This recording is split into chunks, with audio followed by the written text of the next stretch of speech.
Hey guys, before we start, I just wanted to remind you guys to follow me on Instagram and Twitter at hollywizzle311. And also, if you have any scary stories that you want to be featured, you can email me at hollywizzle311@aol.com. I'd really love to start doing sub-stories.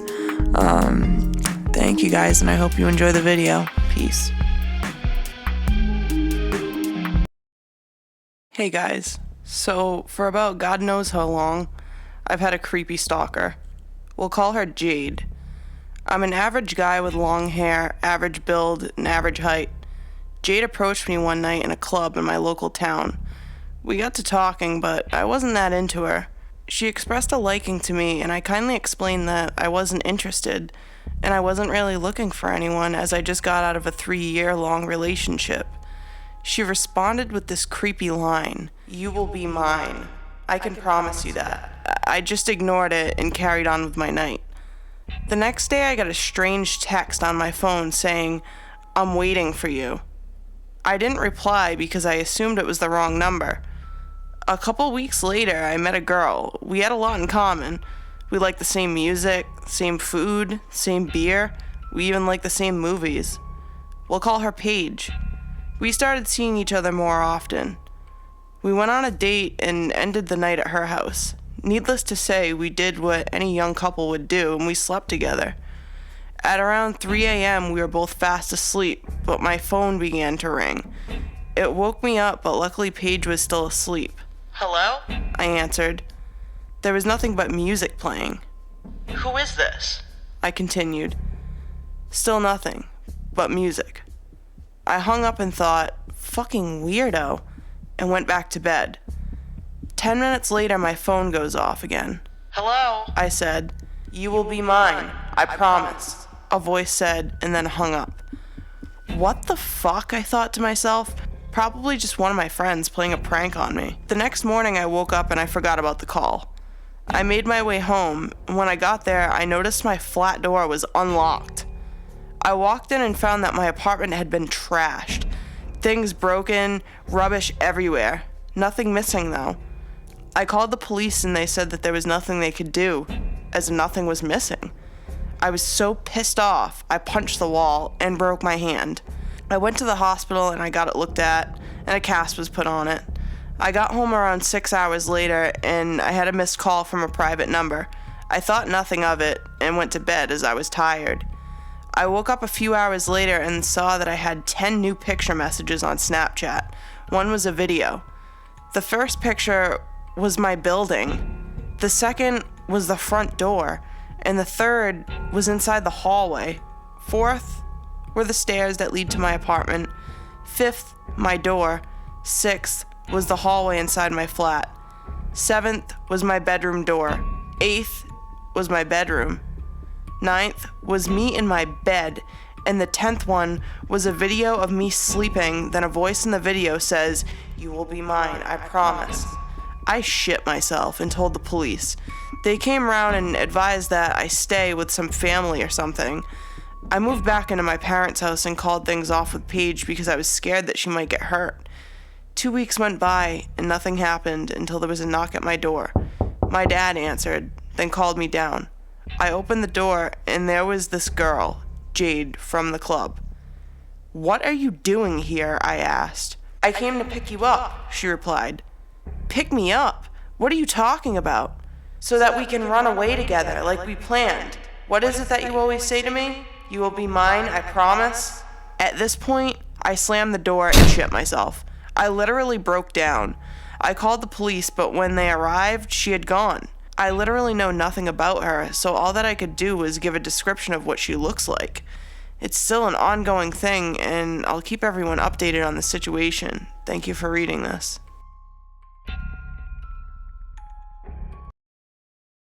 When I was about 12, my parents were going through a very nasty divorce. Having nowhere else to go, my mom took my 2 brothers and me to a very small, rundown house. One day, my brother Kyle was gone for a little longer than usual, and my mother was starting to panic. As she was getting ready to call the police, Kyle walked through the door with a big grin on his face and holding a very large sum of money, for a 9-year-old boy. He told her that he made friends with the nice man that lived behind us, and that the man had paid him a lot of money to come mow his yard. He had also asked him to come over and play with his grandkids the following day.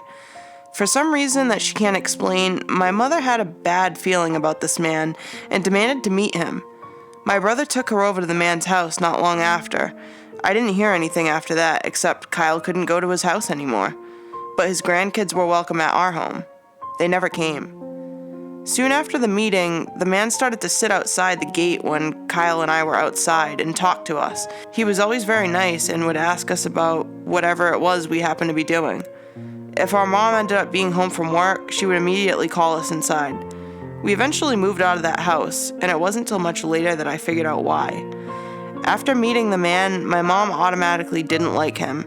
To her, he seemed creepy, and she didn't necessarily trust him. She asked for his name and got it. With this, my mom was able to find him on a website called Watchdog, which is a website that helps you find sex offenders in your area.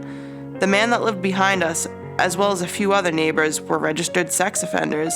If it weren't for my mom being as paranoid as she tends to be, I truly believe something horrible could have happened to my brother. I'd like to start this off by saying I do not take my experience as lighthearted as the story may come off. Please, anyone and everyone, remember to make sure your doors are locked. Regardless of how safe you feel, it's an unfortunate circumstance of society that we can't always trust our neighborhood. Also, I'm writing this on my iPhone, so I apologize for any grammatical errors. Today's the 1-year anniversary of my experience. I, 24 female, and boyfriend of 5 years, 29, had recently split, and I found myself living on my own for the first time. I was understandably ecstatic. The relationship had been toxic for both of us, and our friends seemed relieved we split as well. He had moved out, and I was living alone for the first time. As a bartender, I worked very late nights. The bars in my area of Georgia close at 3 a.m., so I'm usually home around 4 or so. This particular night had been slow, so I was cut early, around 1. I don't drive, so I took an Uber back. Now, I had been living alone for about a month at this point. I had a pretty regular routine going on. Awake at noon, out for work at 4 p.m. or so. For a bit more backstory on where I live, I always felt very safe. I lived in a cottage house, very popular in the historic South, that sat next to my landlord's house, a police officer from a neighboring town. His squad car was usually parked there. The first floor of the cottage house is actually a garage that always remained open.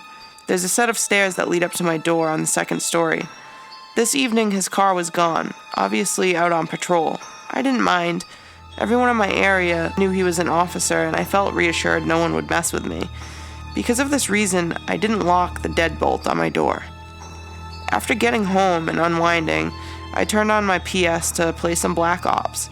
I had a lot of leftover energy and wasn't ready to sleep yet. After about a half hour during the gameplay intermission, I turned down the volume and stretched. That's when I heard footsteps. Now, I can be a bit paranoid. Instead of feeling irrational, I stood up slowly. I'm in the living room where the front door is located. There's no back door or emergency exit of any kind, and walked into my bedroom. There's a window where my bed sat that I can peek out of and look at the small balcony where my front door is. I didn't see anything. Shrugging off the noise, I sat back down for the next TDM. Suddenly, my front doors kicked open with the force of 1,000 gods. Seriously, it was insanely loud and caused me to jump out of my seat. It took me a moment to register what was happening. I'll never forget his words.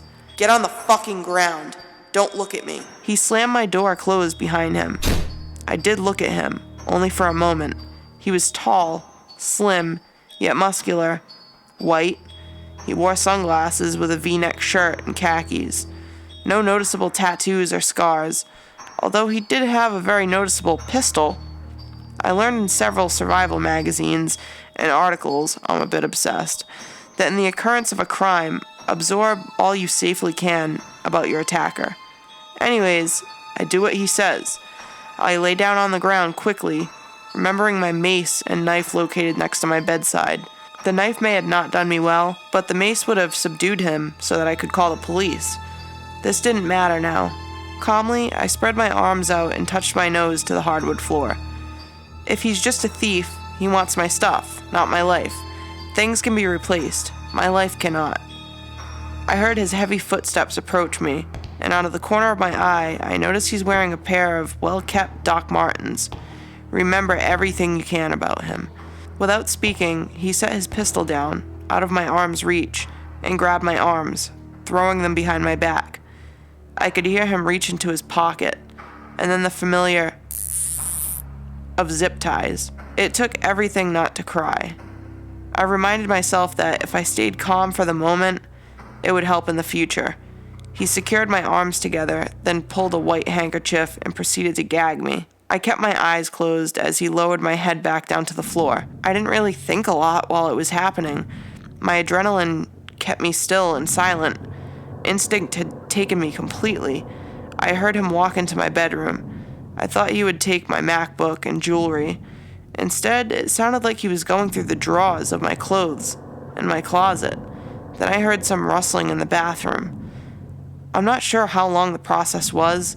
It was probably about 5 minutes at the most, but of course, felt much longer. I heard his footsteps approach me again, and my heart began to race. He kneeled down and whispered firmly, "I'm going to cut your tie loose. Then I'm going to leave. You will wait at least 3 minutes to call the police." He paused and took some of my hair in his hand. He was gentle, almost affectionate. He gave me a kiss on the cheek. "Do you understand me?" I swallowed and nodded. I heard the flick of a blade, and he cut my arms free.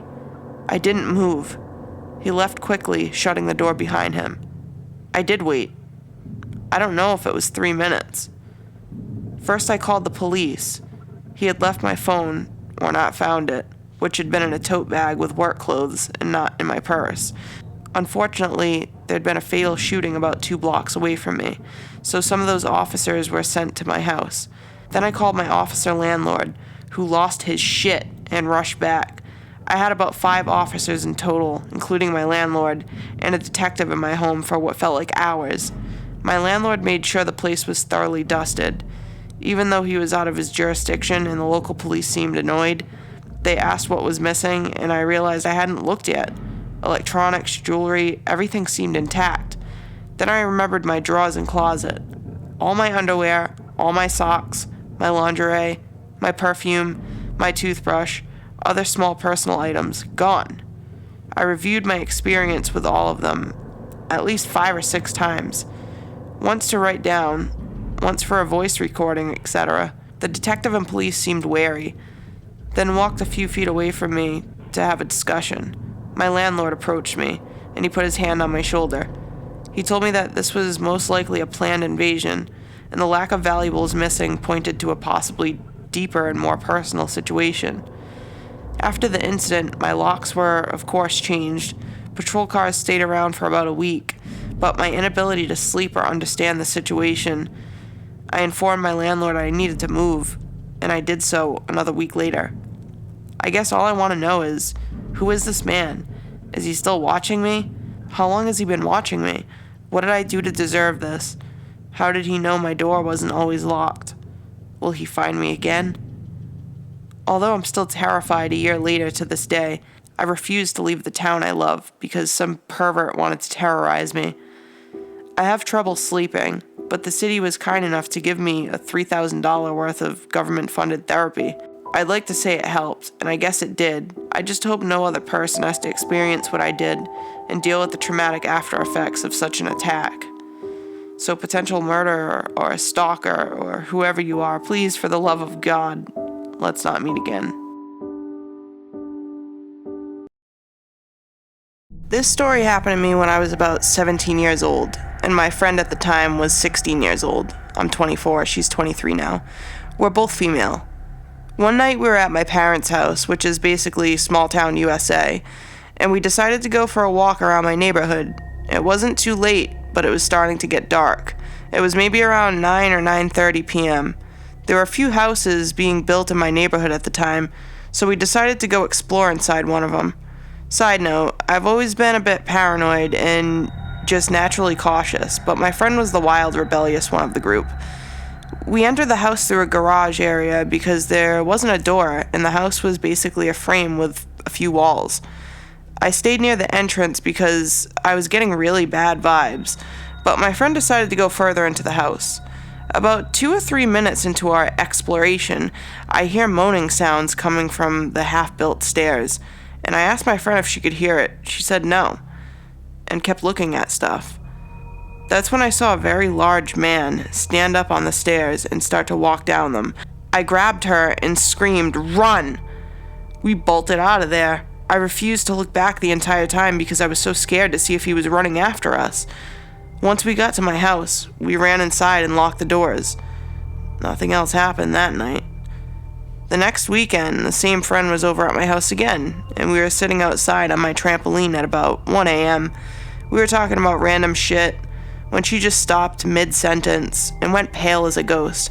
When I asked her what was wrong, all she said was, "We need to go inside, right now." When we got off the trampoline, she never took her eyes off that spot in my yard that she was looking at. Once inside, I asked her what the hell that was about.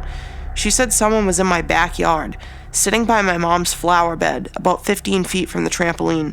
The person was on the ground, rocking back and forth, while maybe staring at us. My mom and stepdad were already asleep, so we didn't want to bother them.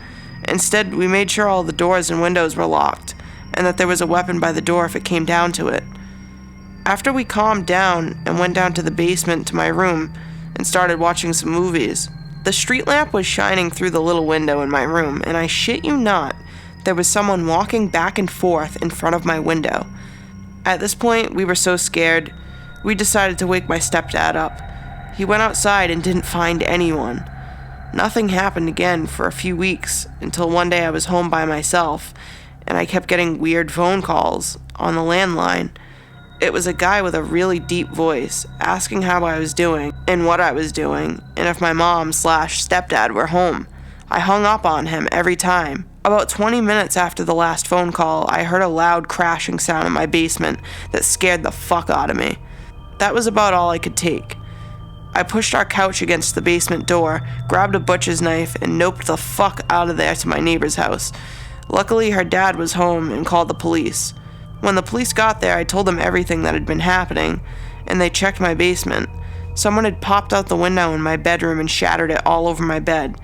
There was no one in my basement, and nothing has ever happened since.